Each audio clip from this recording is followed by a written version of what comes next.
Hello friends, exam गुरु YouTube channel में आपका स्वागत है। मैं प्रदीप। आज की वीडियो हमारी ये सेकंड चैप्टर की है, भारतीय संविधान में अधिकार। फर्स्ट चैप्टर की मैं बना चुका हूँ। अगर आपने नहीं देखी है तो आप प्लेलिस्ट में जा करके देख सकते हैं। लिंक भी आपको डिस्क्रिप्शन बॉक्स में मिल जाएगा। आइए शुरू करते हैं। तो ये हमारा एग्ज़ाम टाइम का रिवीजन हो रहा है, रिवीजन क्लासेस चल रही है ये। भारतीय संविधान में अधिकार। अधिकार का तात्पर्य क्या होता है? अधिकार सामाजिक में जीवन की वे परिस्थितियां हैं जिनके बिना कोई भी मनुष्य अपना विकास नहीं कर सकता। अधिकार वे हक हैं जो एक आम आदमी को जीवन जीने के लिए चाहिए, जिसकी वो मांग करता है, और कानून द्वारा प्रदत्त सुविधाएं अधिकारों की रक्षा करती है। अगर हम अधिकार की बात करते हैं तो एक हमारे सामाजिक अधिकार होता है, ये जो मौलिक अधिकार के अंतर्गत भी आता है। इसमें क्या है, मनुष्य अपना विकास करने के लिए इनको प्राप्त करता है, और साथ ही साथ ये आम आदमी के जीवन व्यतीत करने के लिए सुचारू रूप से सही ढंग से इनकी आवश्यकता पड़ती है। साथ ही साथ में अधिकारों का पालन करवाने का कार्य कौन करती है? कानून। यानी अधिकार एक ऐसी पद्धति है जिसके द्वारा मनुष्य का विकास होता है। वो अपने क्या करना है, क्या नहीं करना है, अपनी इच्छाओं को जी सकता है। ठीक है। इनकी बात करें अधिकारों की घोषणा पत्र, तो अधिकतर लोकतंत्र देशों में नागरिक के अधिकारों को संविधान में सूचीबद्ध कर दिया जाता है। ऐसी सूची को अधिकारों का घोषणा पत्र कहते हैं, जिसकी मांग 1928 में नेहरू जी ने उठाई थी। अधिकारों का घोषणा पत्र क्या होता है? इसके अंतर्गत क्या है, एक ऐसी लिस्ट तैयार करना जिसके अंदर सारे अधिकारों को व्यक्त किया गया हो। मौलिक अधिकार जो होते हैं आपके, समानता का अधिकार, स्वतंत्रता का अधिकार, ठीक है, उसके बाद शोषण के विरुद्ध अधिकार, धार्मिक सांस्कृतिक का अधिकार, उसके बाद आपका शिक्षा का अधिकार और संवैधानिक उपचारों का अधिकार। तो जितने भी अधिकार होते हैं उनकी एक लिस्ट तैयार कर देना, और वही आपका कहलाता है अधिकारों का घोषणा पत्र, जिसकी मांग किसने करी थी? 1928 में नेहरू जी ने। और आपको पता होगा नेहरू जी भारत के प्रथम प्रधानमंत्री और साथ ही साथ में प्रथम विदेश मंत्री भी थे। ठीक है, चलिए आगे। भारतीय संविधान में मौलिक अधिकार। भारतीय संविधान में मौलिक अधिकारों की बात करें तो वे अधिकार जो लोगों के जीवन के लिए अति आवश्यक या मौलिक समझे जाते हैं, उन्हें कुल अधिकार कहा जाता है। अर्थात जो अधिकार होते हैं वो मनुष्य के लिए जो मैंडेटरी होते हैं, वो ही हमारे कहलाते हैं मूल अधिकार। मूल अधिकार को इंग्लिश में फंडामेंटल राइट कहते हैं। जो मैंने अभी आपको बताए, पहले टोटल 7 थे, पर अब कितने बचे हैं? 6 बचे हैं।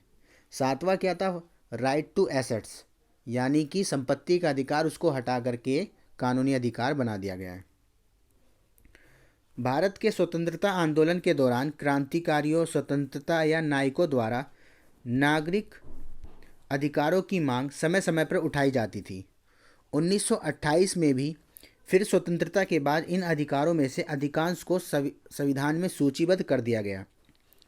जब भारत आज़ाद नहीं भी हुआ था, उससे पहले भी इन सब चीज़ों की डिमांड करी जाती थी कि कुछ राइट होने चाहिए, क्योंकि आपको पता ही था जब ब्रिटिश गवर्नमेंट ने हम पे कब्जा कर रखा था, तो उस समय क्या था, रूल करते थे। उस समय हमारे देश के जो पढ़े लिखे लोग थे, शिक्षित लोग थे, जैसे राजा राम मोहन राय, सरस्वती, उसके बाद आपके हो गए तो, और विवेकानंद, ऐसे प्रकार के बहुत सारे व्यक्ति थे जो शिक्षित थे, जिन्होंने क्या करा था, अधिकारों के प्रति मांग उठाई थी। तो इन अधिकारों के प्रति स्टार्टिंग से ही मांग उठती रही है। धीरे धीरे क्या हुआ, जब भारत को स्वतंत्रता मिली तो उसके बाद हमारा संविधान बना, तो उसमें भी क्या हुआ, नागरिकों के लिए कुछ अधिकारों को व्यक्त किया गया। ठीक है, जैसे बताया जाता है 1928 में मोतीलाल नेहरू ने समिति में अधिकारों के घोषणा पत्र की मांग उठाई थी, और फिर स्वतंत्रता के बाद इन अधिकारों में अधिकांश को संविधान में सूचीबद्ध कर दिया गया था। 44वें संविधान संशोधन द्वारा संपत्ति के अधिकार को मौलिक अधिकार की सूची से निकाल दिया गया है। मैंने आपको बताया था टोटल हमारे 7 मौलिक अधिकार थे, परंतु 44वां संविधान संशोधन 1900 कब हुआ था? वो 1978 में इसको क्या करा गया है, हटा दिया गया है। अब संपत्ति का अधिकार नहीं है, मात्र 6 मौलिक अधिकार हैं। संविधान के अनुच्छेद 45 से अनुच्छेद 45 में 6 से 14 वर्ष के बच्चों को अनिवार्य व निःशुल्क शिक्षा की व्यवस्था कभी की गई है। आपको पता है कि जो हमारा संविधान है उसके अंतर्गत आर्टिकल 45 में जो हमारी फंडामेंटल ड्यूटीज़ हैं यानी मौलिक कर्तव्य हैं, टोटल मौलिक कर्तव्य कितने हैं? 11। तो मौलिक कर्तव्य जो हैं ये आपके हर सपोर्टिंग मटेरियल के पेज पे होंगे, प्रेम्बल्स, प्रस्तावना और साथ ही साथ में फंडामेंटल राइट, फंडामेंटल ड्यूटीज़, मौलिक कर्तव्य। ठीक है, उसमें आप देख लोगे, बुक्स में भी, गवर्नमेंट बुक्स में भी आजकल अवेलेबल हैं ये। क्या है? 6 से 14 वर्ष तक के बच्चों को निःशुल्क शिक्षा प्रदान कराई जाएगी। ठीक है, ये किस में है? 21A के अंतर्गत आते हैं। ठीक है, साथ ही साथ में ये अब मौलिक कर्तव्य बन चुका है। 1 अप्रैल 2010 को जम्मू व कश्मीर को भी छोड़कर भारत में सभी जगह लागू कर दिया गया था। यानी कि ये जो आपका 11वां मौलिक कर्तव्य है, फंडामेंटल ड्यूटीज़ हैं, टोटल 11 मौलिक कर्तव्य हैं, पहले 10 थे। अब जो आपका ये 6 से 14 साल तक के बच्चों को शिक्षित करना अनिवार्य कर दिया है गवर्नमेंट ने। आपने देखा होगा 8th क्लास तक बुक्स भी स्कूल से ही मिलती है, खाना भी, मिड डे मील वगैरह सब कुछ प्रोवाइड किया जाता है। ठीक है, तो ये सारा मिड डे मील का प्रोग्राम के कामराज जी ने शुरू करा था, आपको मैं बता दूं। तो ये सारे प्रोग्राम जो शुरू करे गए थे इसके अंतर्गत क्या था? मेन यही था कि लोग, बच्चों को शिक्षित किया जाए ज़्यादा से ज़्यादा, ताकि हमारे देश की लिटरेसी रेट बढ़ सके, यानी शिक्षा दर इंक्रीज़ हो। ठीक है, तो इसी को ध्यान में रखते हुए क्या हुआ, भारत के अंदर ये कानून बनाया गया कि भाई 6 से लेके 14 साल तक के बच्चों को शिक्षित किया जाएगा निःशुल्क। इसके लिए किसी प्रकार की कोई चार्जेस नहीं लगेंगे गवर्नमेंट स्कूलों में, प्राइवेट में चार्जेस लगेंगे। बट आगे आते हैं सामान्य अधिकार। ठीक है, नॉर्मल राइट्स, वे अधिकार जो साधारण कानूनों की सहायता से लागू किए जाते हैं तथा इन अधिकारों को संसद कानून बनाकर परिवर्तन करती है, ये आपके साधारण अधिकार कहलाते हैं। साधारण अधिकार के अंतर्गत क्या है आपका? जैसे आपने देखा कि हमें मौलिक अधिकार तो मिले ही हैं, साथ में कुछ ऐसे अधिकार होते हैं जो क्या करते हैं, सरकार बनाती है, संसद बनाती है। संसद के अंदर मैंने आपको बताया था संसद जो है हमारा कितने भागों में बटा है, इसकी मैं ऑलरेडी वीडियो बना चुका हूँ संसद की। हमारा एक लोकसभा आता है और दूसरा राज्यसभा। ठीक है, इसी का एक और अंग होते हैं राष्ट्रपति। चलिए, ये आपका 79 आर्टिकल में है संसद, राज्यसभा आर्टिकल 80 और आपका लोकसभा आर्टिकल 81 यानी कि 81। तो आइए, तो क्या है कि जो सामान्य अधिकार होते हैं इसे संसद बनाती है और उनको फिर परिवर्तन करके लागू करवा देते हैं। अब बात करते हैं मौलिक अधिकार, फंडामेंटल राइट। वे अधिकार जो संविधान में सूचीबद्ध किए गए हैं, यानी कि इनको अच्छी तरीके से एक्सप्लेन किया गया है, जिनको लागू करने के लिए विशेष प्रावधान किए गए हैं। ठीक है, इनकी गारंटी और सुरक्षा स्वयं संविधान करता है। इन अधिकारों में परिवर्तन करने के लिए संविधान में संशोधन करना पड़ता है। सरकार का कोई भी अंग मौलिक अधिकार के विरुद्ध कोई कार्य नहीं कर सकता। आपको मैंने बताया था कि हमें मौलिक अधिकार जो मिले हुए हैं 6, ये हमारे संसद द्वारा इनकी रक्षा की जाती है। ठीक है, इनमें क्या होता है, ये इनकी देखरेख करते हैं। किसी प्रकार का अगर इसमें कोई उल्लंघन होता है तो उसमें क्या करती है न्यायपालिका, उस पर कार्रवाई करती है और उनको हमें उपलब्ध कराती हैं। तो ये मौलिक अधिकार जो हमें मिले हैं ये हमारे लिए गारंटी है और एक तरीके से हम कह सकते हैं कि एक सुरक्षा की प्रदान कराती हैं। ओके, चलिए आगे आते हैं। आगे देखिए, ये आपके मौलिक अधिकार है जो भी मैंने बताए थे, 6 होते हैं। भारतीय संविधान के 3 में वर्णित है 6 मौलिक अधिकार। भाग जैसे कि पता होगा, हमारे जब संविधान बना था उस समय 395 अनुच्छेद, 395 आर्टिकल, उसके बाद 22 भाग और 8 अनुसूचियाँ थी। बट अभी क्या है, 395 तो है परंतु इनके अंतर्गत जैसे 21A, 19A ऐसे करके ऐड हो चुकी हैं और ये 25 हो चुके हैं। ठीक है, वैसे तो 22 ही हैं बट इनके अंदर करके जैसे भी मैंने बताया 22 से 22B करके टोटल आपका 25 बनते हैं। पर अनुसूची क्या हुई है, ये बढ़ के कितनी हो गई है, 8 से 12 हो गई है। ठीक है, 8 अनुसूची थी भाषा से संबंधित, 9वीं आपकी आ गई है लैंड रिफॉर्मिंग यानी कि भूमि सुधार उसके अंतर्गत, और जो 10वीं अनुसूची है वो आपकी कौन सी है, 10वीं अनुसूची के अंतर्गत हमें बताया गया दल बदल के बारे में। ठीक है, और उसके बाद आपकी 11वीं सूची जो है 11th, वो है आपकी किससे, पंचायत से रिलेटेड, गांव में जो पंचायत होते हैं, चुनाव होते हैं, और 12वीं जो है आपकी वो नगर निगम से रिलेटेड है। ठीक है, तो टोटल 12 अनुसूचियाँ, इन तीनों की वीडियो मैं बना चुका हूँ, अगर आपने नहीं देखे तो आप वो भी जाके देख सकते हैं। चलिए आगे देखते हैं कौन से 6 अधिकार हैं। पहला समानता का अधिकार, कहाँ से कहाँ तक, 14 से लेकर के 18, इट मीन 14 से 18 तक। ठीक है, अभी मैं सारे एक्सप्लेन कराऊंगा, जिसमें 17वां सबसे इंपॉर्टेंट है, वो अस्पृश्यता का अधिकार जो था, उस कानून को हटा दिया गया है, अनटच का। आइए, स्वतंत्रता का अधिकार कहाँ से है, 19 से लेकर 22 अनुच्छेद तक है। उसके बाद थर्ड आपका है शोषण के विरुद्ध अधिकार, 23 से 24 अनुच्छेद। फिर धार्मिक स्वतंत्रता का अधिकार 25 से 28, और संस्कृति का शिक्षा संबंधी अधिकार आपका 29 से 30, और लास्ट आपका संवैधानिक उपचारों का अधिकार आर्टिकल 32। इसकी एक ट्रिक भी है, उससे भी आप याद कर सकते हैं। कैसे, देखिए, EF ने शोध किया शिक्षा पर उपचार के लिए। ठीक है, क्या बोला मैंने, EF ने शोध किया शिक्षा पर उपचार के लिए। E मतलब राइट टू इक्वलिटी, यानी समानता का अधिकार। F मतलब राइट टू फ्रीडम, स्वतंत्रता का अधिकार। फिर आपका ये हो गया शोषण के विरुद्ध अधिकार। धा से हो गया आपका धार्मिक, कल्चर, यानी कि धार्मिक स्वतंत्रता का अधिकार।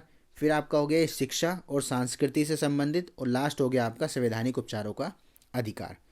तो ये टोटल आपके तैयार हो गए कितने, 6 मौलिक अधिकार। ओके, आई होप क्लियर हुए होंगे। यह ट्रिक थी एक याद करने की। चलिए आगे आते हैं, अब हम इन अधिकारों के बारे में डिटेल से पढ़ते हैं।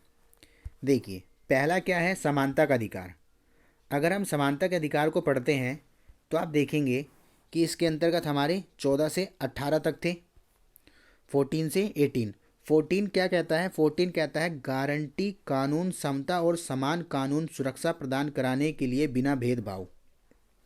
यानी कि जितने भी कानून होंगे आर्टिकल 14 के अंतर्गत सभी लोगों के लिए समान है, चाहे वो कोई भी हो, किसी भी जाति का हो, सबके लिए कानून नियम एक जैसे हैं। ये कहता है आपका आर्टिकल 14।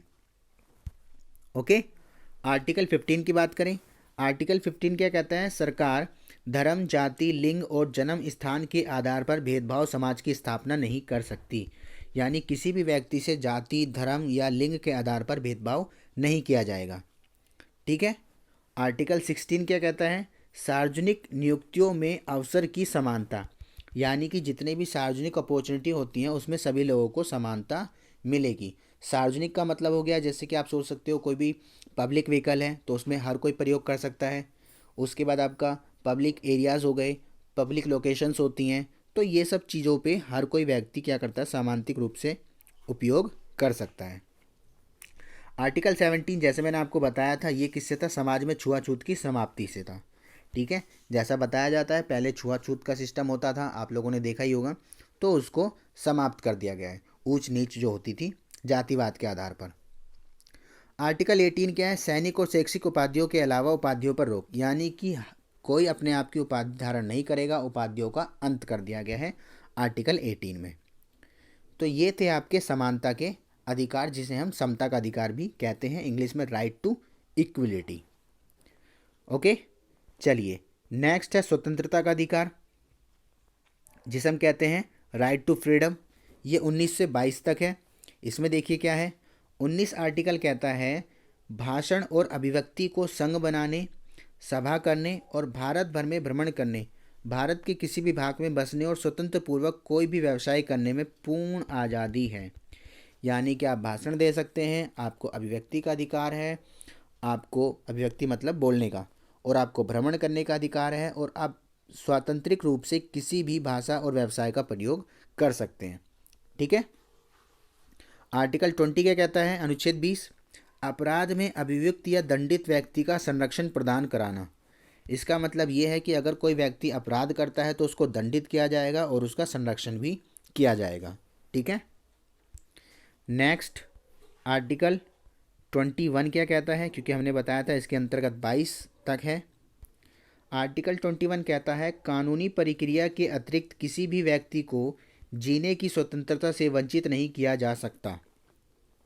यानी कि कानून प्रक्रिया के अतिरिक्त किसी भी व्यक्ति को जीने की स्वतंत्रता से वंचित नहीं किया जा सकता। यानी प्रत्येक व्यक्ति को राइट है उसकी इच्छा के अनुसार जीवित रहने का, अपने जीवन यापन करने का, ठीक है। परंतु अगर किसी प्रकार का कोई अपराध कर देता है तो उसमें कानून उसके जीने पर रोक लगा सकती है, अर्थात जिसे आप कहते हैं फांसी, ठीक है। अगर किसी प्रकार का कोई कार्रवाई की जाती है, वो दंडित पाया जाता है, गिल्टी होता है, कोई ऐसा केस कर देता है जिसकी वजह से सरकार के अंतर्गत उसको न्यायालय द्वारा फांसी की सज़ा सुना दी जाती है, तो फिर क्या होगा, उनकी जीने का अधिकार छीन लिया जाएगा, है ना। और परंतु आपको मैं बता दूं, जो प्रेसिडेंट होते हैं, राष्ट्रपति, उनको ये अधिकार होता है कि वो क्या कर सकते हैं, इस पे एक अध्यादेश पारित करके उनको माफ़ीनामा दे सकते हैं, यानी कि फांसी भी रोक सकते हैं प्रधान देश के राष्ट्रपति। चलिए आगे आते हैं। अनुच्छेद 21 का में RTE 2002 46वां संविधान संशोधन शिक्षा मौलिक अधिकार 6 से 14 वर्ष की मुक्ति को अनिवार्य कर दिया गया है। अभी मैंने बताया था आपको कि 6 से 14 साल तक के बच्चों को शिक्षित किया जाएगा निःशुल्क। आर्टिकल 22 क्या है, किसी भी नागरिक को विशेष मामलों में गिरफ्तारी और हिरासत में सुरक्षा प्रदान कराना। यानी अगर कोई स्पेशल कैटेगरीज के अंतर्गत किसी को गिरफ्तारी होती है तो उसको सुरक्षा प्रदान कराई जाए, ताकि पब्लिक उसको क्या करें, किसी प्रकार से हानि ना पहुंचा दे, या फिर किसी प्रकार से अन्य समुदाय के लोग उसको हानि ना पहुंचा पाए, ठीक है। तो ये था। आगे है 93 संविधान संशोधन 2002 में हुआ था शिक्षा के अधिकार का, ठीक है। तो दो हो गए। अभी हमने पढ़ा right to equality, right to freedom. Next है शोषण के विरुद्ध अधिकार। इसके अंतर्गत क्या है, 23 से 24 आर्टिकल तक है। आर्टिकल 23 क्या कहता है, मानव व्यापार जिसे हम तस्करी कहते हैं, बल प्रयोग द्वारा बेगारी, बंधुआ मजदूर प्रतिबंध। जब भारत आज़ाद हुआ था तब भारत के कई भागों में दास्ता और बेगार प्रचलित थी। जमींदार किसानों से काम करवाते थे परंतु मजदूरी नहीं देते थे। विशेषकर स्त्रियों की पशुओं की तरह खरीदा और बेचा जाता था। तो इस पर पूर्ण रूप से रोक लगा दी गई है। यानी मानव तस्करी को पूर्ण रूप से प्रतिबंधित कर दिया गया है, बैन कर दिया गया है आर्टिकल 23 के अंतर्गत, ठीक है। जैसा आपको पता होगा, जब भारत को फ्रीडम मिली थी तो उस समय मानव की तस्करी की जाती थी, औरतों को, स्त्रियों को खरीदा और बेचा जाता था। अब उस पर प्रतिबंधित कर दिया गया। अगर ऐसा कोई करता है तो उसके ऊपर कार्रवाई की जाएगी। आर्टिकल 24 क्या कहता है, खादानों, कारखानों और खतरनाक कामों में बच्चों को नहीं लगाया जाएगा। यानी कि वैसे तो आपको पता ही है बाल मजदूरी वैसे ही अपराध है, परंतु अगर कोई ऐसा करता भी है और खादान कारखाने हैं तो उनके अंतर्गत बच्चों को आना और कार्य करना दोनों ही प्रतिबंधित हैं, ठीक है। और उसके साथ आप ये भी कह सकते हो क्या कि आर्टिकल 24 के अंतर्गत ही 14 वर्ष से कम आयु के बच्चों को किसी भी जोखिम वाले काम पर नहीं लगाया जाएगा और ना ही वहाँ उनको जाने दिया जाएगा, ठीक है। चलिए अगला है, ये आपको देखो, अगर ऐसा करते भी हैं तो आपको क्या होगा, ये आपको इमेज में दिख रहा होगा, शोषण के विरुद्ध अधिकार के अंतर्गत आपको जेल में कर दिया जाएगा, आप पे कार्रवाई की जाएगी। 3 हो गए। आगे है 4th धार्मिक स्वतंत्रता का अधिकार। इसके अंतर्गत हम आर्टिकल 25 और 26 पढ़ेंगे। आर्टिकल 25 क्या है, अपने अपने धर्म को माने, पालन करने और प्रचार करने का अधिकार है।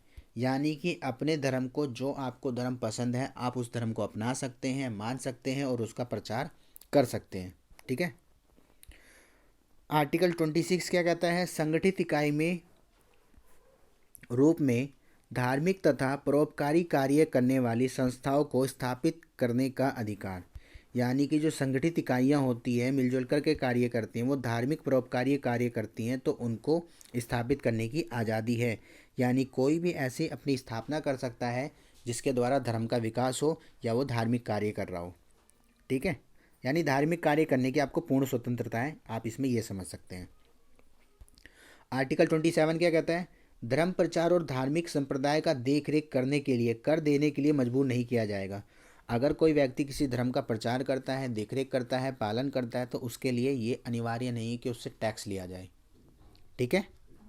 यानी ऐसा कोई जोर जबरदस्ती करके उनसे कर वगैरह वसूल नहीं किया जाएगा। कर को बोलते हैं इंग्लिश में टैक्स, ठीक है।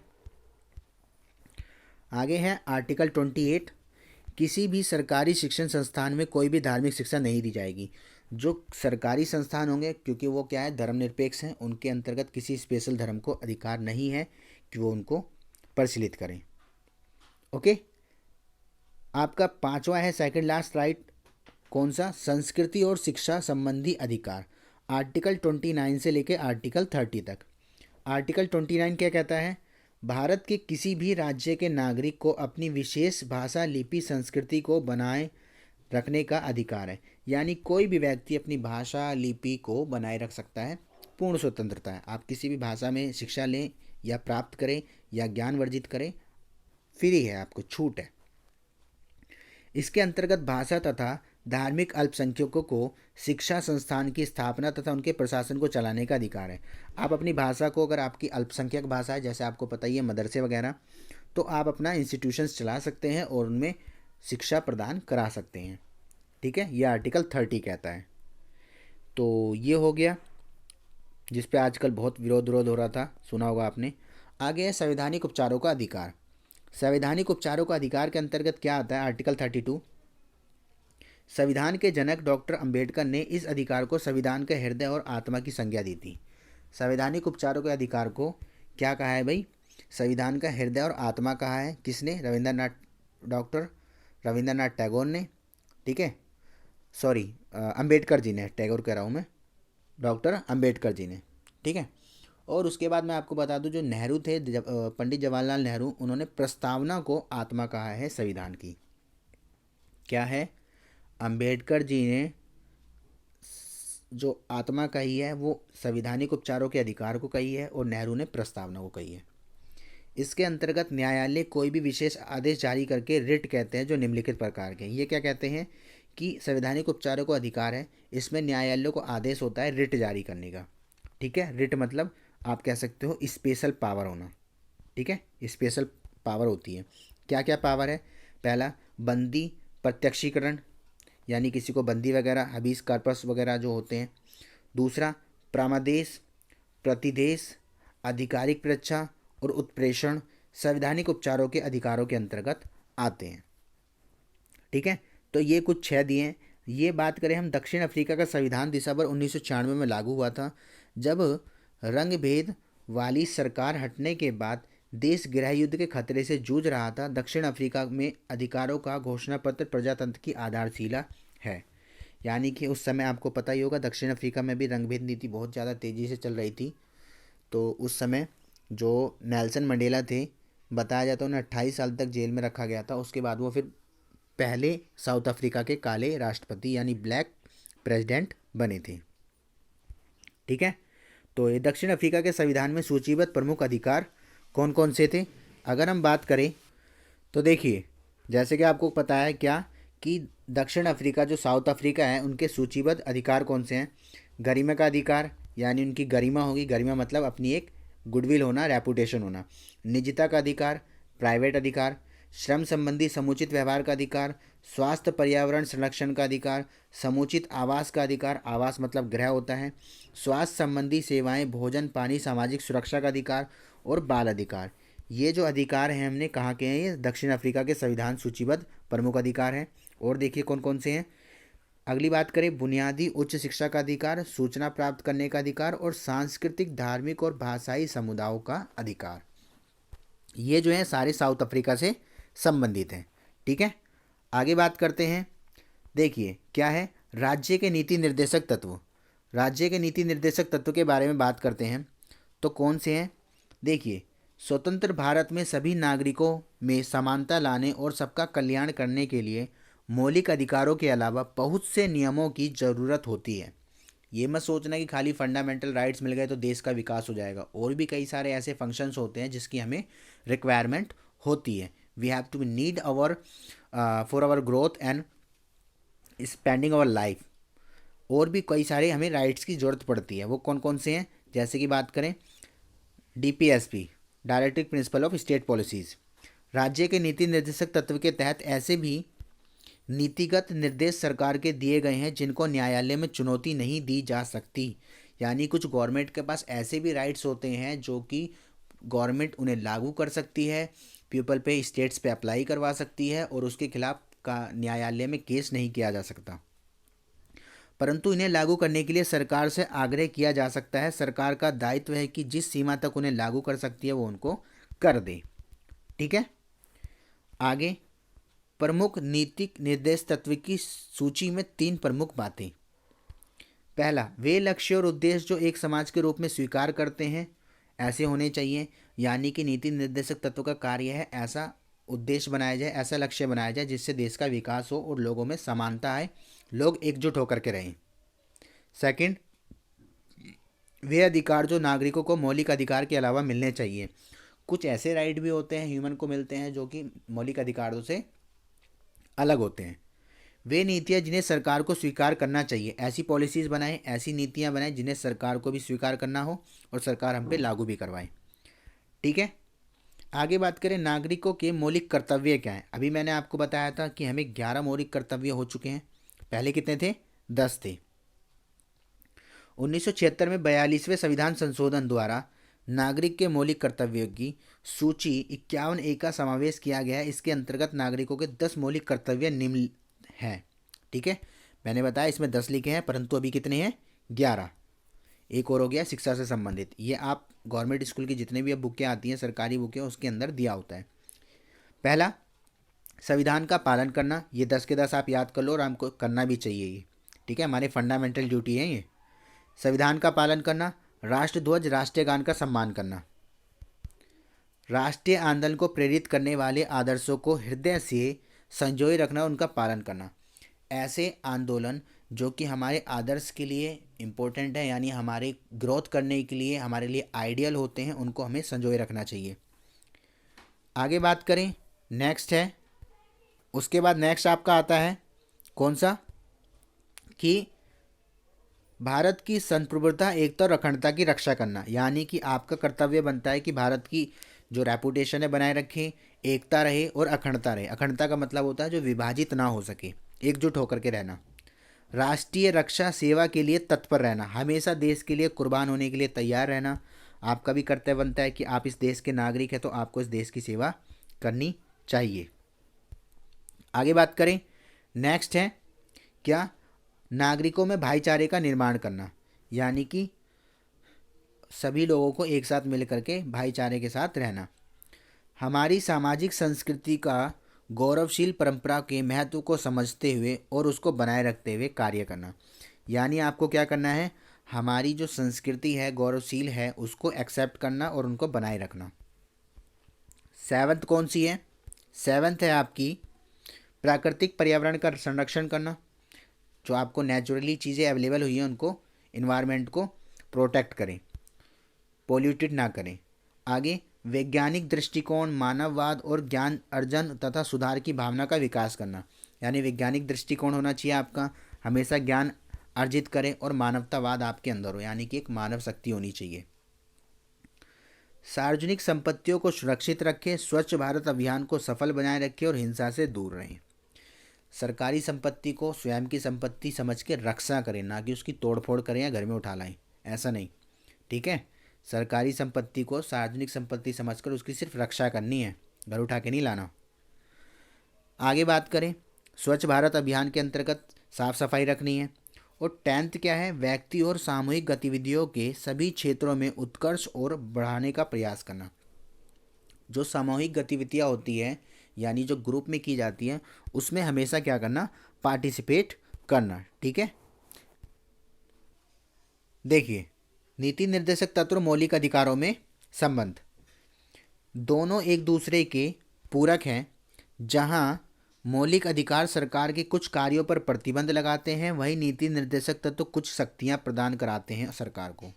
ठीक है, जैसे मैंने बताया हमें अभिव्यक्ति का अधिकार है, बोलने का अधिकार है, ये सच है, इसके प्रति हमें अधिकार मिला हुआ है, परंतु ये नहीं है कि हम किसी व्यक्ति को भला बुरा कहें या किसी के कुछ अपशब्द कहें। इसके खिलाफ अगर जाते हैं तो नीति निर्देशक तत्व के अंतर्गत हमें क्या होगा, कार्रवाई होगी। तो जहां अधिकार मिले हैं वहीं अधिकारों को सही ढंग से प्रयोग करने की शक्ति भी नीति निर्देशक तत्व के अंतर्गत व्यक्त की गई है। ठीक है, मौलिक अधिकार खास तौर पर व्यक्ति के अधिकारों को संरक्षित करते हैं और नीति निर्देशक तत्व पूरे समाज से जुड़े होते हैं। अब हम बात करेंगे नीति निर्देशक तत्व और मौलिक अधिकारों में अंतर क्या है। ठीक है, तो अगर हम अंतर की बात करते हैं तो सबसे पहले आप देखिए कि हम मौलिक अधिकारों को कानूनी सहयोग प्राप्त है, परंतु नीति निर्देशक तत्व को कानूनी सहयोग प्राप्त नहीं है। अर्थात मौलिक अधिकारों का उल्लंघन होने पर न्यायालय में जा सकते हैं, परंतु नीति निर्देशक तत्व के उल्लंघन पर न्यायालय में नहीं जा सकते। अगर आपके फंडामेंटल राइट्स का कोई एक्सप्लोटेशन कर रहा है, यानी कि बोले तो एक्सप्लोट कर रहा है, मिसयूज़ कर रहा है, तो आप क्या कर सकते हैं, कानूनी कार्रवाई करवा सकते हैं। ठीक है, परंतु ऐसा किस में नहीं है, नीति निर्देशक तत्व में नहीं है। वहाँ आपको ये आज़ादी नहीं मिलती है, पर मौलिक अधिकारों में आज़ादी है। कोई भी आपको अगर आपके अधिकारों को छीन रहा है तो आप कार्रवाई कर सकते हैं। दूसरा, मौलिक अधिकार का संबंध मौलिक अधिकारों का संबंध व्यक्ति से होता है और नीति निर्देशक संबंध का समाज से। अभी मैंने बताया कि मौलिक अधिकार इंडिविजुअल होते हैं, व्यक्तिगत तौर पे होते हैं, नीति निर्देशक तत्व पूरे समाज से जुड़े होते हैं। अगला, मौलिक अधिकार प्राप्त किए जा चुके हैं जबकि नीति निर्देशक सिद्धांतों को अभी भी लागू नहीं किया गया। मौलिक अधिकार जैसा आपको पता ही है सभी लोगों को मिले हुए हैं, परंतु नीति निर्देशक तत्व अभी सबको नहीं मिले हैं और उनको यूज़ किया जाता है। ठीक है, आगे, मौलिक अधिकार प्राप्त किए जा चुके हैं और उनको अभी लागू नहीं किया गया। सेकंड लास्ट, मौलिक अधिकारों का उद्देश्य देश में राजनीतिक लोकतंत्र की स्थापना करना है। मौलिक अधिकारों का जो उद्देश्य होता है, इनका ऑब्जेक्ट है, क्या है, देश में राजनीतिक लोकतंत्र की स्थापना करना। और जो नीति निर्देशक तत्व होते हैं, इनका सिद्धांत है सामाजिक और आर्थिक लोकतंत्र की स्थापना करना, यानी कि सामाजिक रूप से भी और आर्थिक रूप से भी लोकतंत्र स्थापित हो। अंतिम पॉइंट, मौलिक अधिकार व्यक्तियों के कल्याण को बढ़ावा देते हैं। ये बात सच है कि अगर आपको अधिकार मिले हुए हैं तो आपका कल्याण होगा, विकास होगा, परंतु नीति निर्देशक तत्व के सिद्धांत जो है वो समाज में कल्याण को बढ़ावा अधिक देते हैं। ठीक है, क्या होता है, जो मौलिक अधिकार है व्यक्ति का कल्याण कराएंगे, पर जो नीति निर्देशक तत्व हैं वो आपके समाज का कल्याण कराएंगे, पूरे समुदाय का। तो ये दोनों में अंतर है। आई होप आपको ये जो हमने चैप्टर पढ़ा आज फंडामेंटल राइट्स, जिसमें हमने पढ़े डीपीएसपी पढ़े, हमने डायरेक्टली स्टेट पॉलिसीज़ जो पढ़ी हमने, तो ये सब आपको क्लियर हुआ होगा। ठीक है, तो अगर आपको वीडियो पसंद आए तो वीडियो को ज़रूर लाइक करिएगा। ठीक है, और इसी से रिलेटेड जितनी भी वीडियो देखनी है आप प्लेलिस्ट में जाके देख सकते हैं और मेरा चैनल सब्सक्राइब कर सकते हैं। आज के आपके 2 क्वेश्चन हैं, इसका आंसर आपको देना है कमेंट बॉक्स में। क्या क्वेश्चन है पहला? सबसे पहले क्वेश्चन है आपके लिए, आपको जो 15 क्वेश्चन लिखा है सामने, इसका आंसर देना है। क्या क्वेश्चन है कि संविधान का हृदय और आत्मा किस अधिकार को कहा जाता है, यानी कि संविधान के हृदय और आत्मा किस अधिकार को कहा जाता है, वो भी डॉक्टर भीमराव अंबेडकर के द्वारा। क्योंकि मैंने बताया था पंडित जवाहरलाल नेहरू के द्वारा तो किसको कहा जाता है, प्रस्तावना को, परंतु आपको बताना है कि जो डॉक्टर भीमराव अंबेडकर हैं उनके द्वारा संविधान की हृदय और आत्मा किसको कहा जाता है। ओके, और अगर आपको कोई डाउट हो, कुछ पूछना, तो आप उसको कमेंट बॉक्स में लिख सकते हैं। ओके फ्रेंड्स, मिलेंगे फिर अगली वीडियो में। अभी के लिए इतना ही। Have a nice day, bye bye.